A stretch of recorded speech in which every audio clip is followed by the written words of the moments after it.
Dari kelompok kami mengambil studi kasus PT Asuransi Jiwasraya Persero.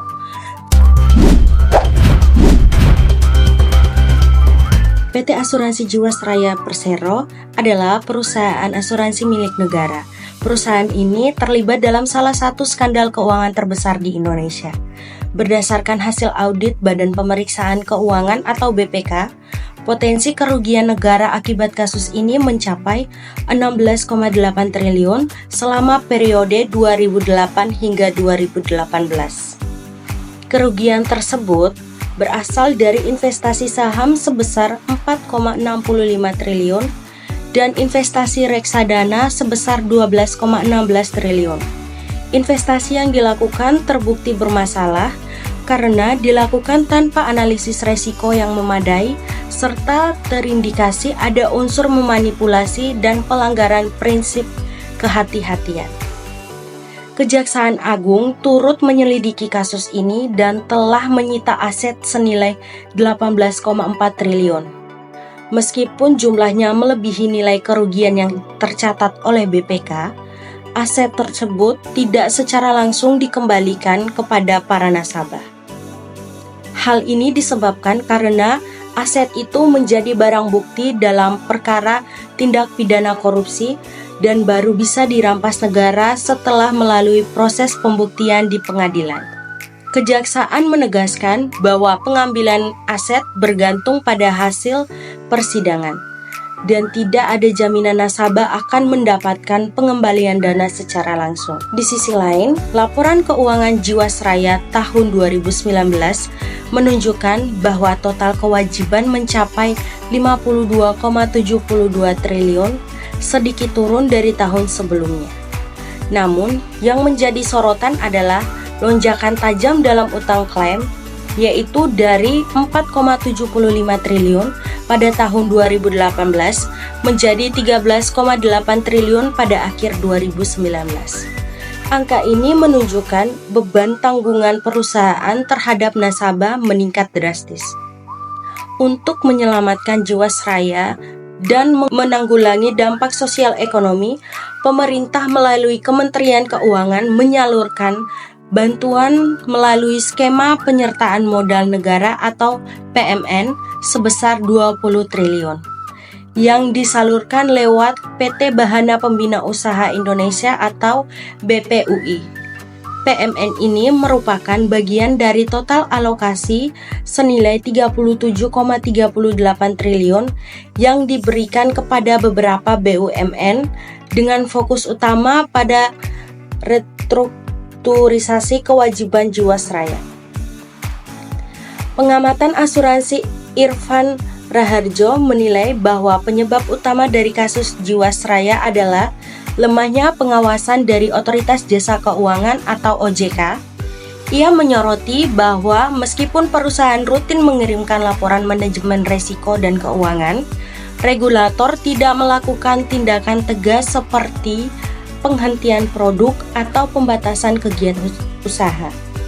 Hal ini menunjukkan adanya kesenjangan antara regulasi dan pengawasan di sektor industri keuangan non-bank atau IKNB. Berbeda dengan sektor perbankan yang sudah lebih ketat pasca krisis tahun 1998 dan 2008. Hingga kini nasabah retail Jiwasraya masih menunggu kejelasan mengenai pengembalian dana atau restrukturasi polis. Sementara kepercayaan publik terhadap industri asuransi negara telah mengalami penurunan yang signifikan. Berikutnya, ada faktor-faktor yang pertama tentang tekanan kinerja. Tekanan kinerja merujuk pada situasi di mana perusahaan atau individu merasa terdorong untuk mencapai target keuangan atau kinerja yang tinggi. Tekanan ini mendorong praktik-praktik yang tidak etis seperti manipulasi laporan keuangan untuk menghasilkan angka yang lebih baik dari yang sebenarnya. Yang kedua, kurangnya pengawasan. Ketika sistem pengawasan tidak memadai, praktik-praktik yang merugikan seperti manipulasi laporan keuangan dapat terjadi tanpa terdeteksi. Pengawasan yang buruk bisa mencakup kurangnya pemeriksaan yang menyeluruh terhadap transaksi, kebijakan pengendalian yang lemah, atau kekurangan dalam pemantauan aktivitas keuangan secara berkala. Dan ketiga, ketidakpatuhan regulasi, kurangnya kepatuhan terhadap peraturan dan standar akuntansi yang berlaku. Kepatuhan rendah terhadap regulasi memungkinkan praktik-praktik yang meragukan atau ilegal untuk berkembang. Yang keempat, korupsi.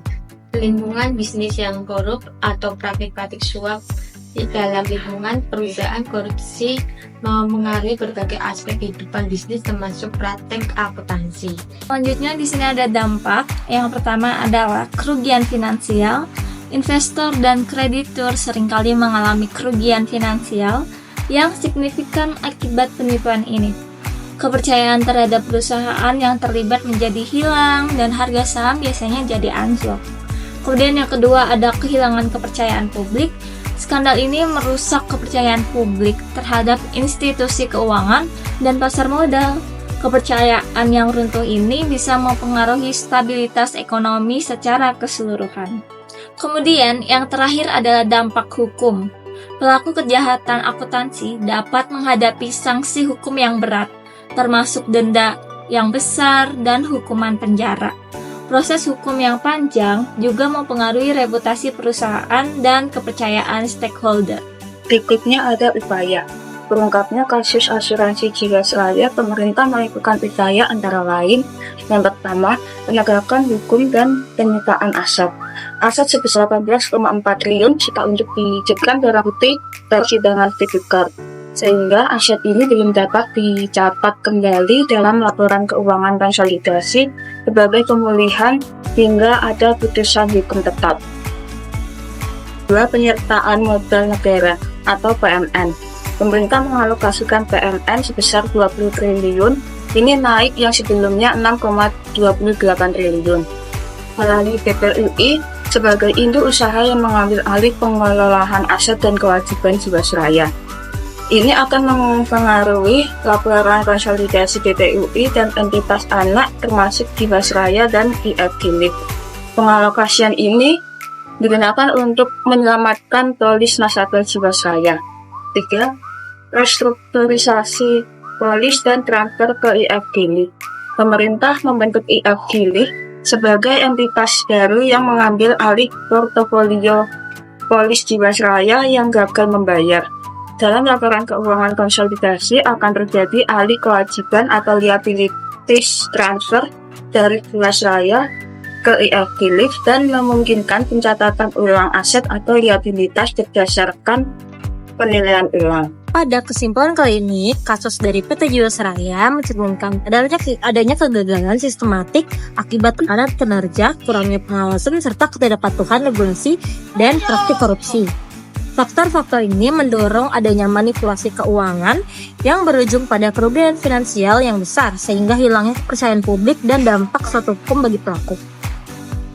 Sebagai respon, pemerintah melakukan penegakan hukum dengan penyitaan aset, memberikan penyertaan modal negara melalui BPUI, serta melakukan restrukturisasi polis dan pembentukan IFGLIF untuk mengambil alih suatu kewajiban Jiwasraya. Upaya ini bertujuan untuk memulihkan kepercayaan dan menstabilkan keuangan perusahaan serta menjaga stabilisasi sektor asuransi nasional. Terima kasih.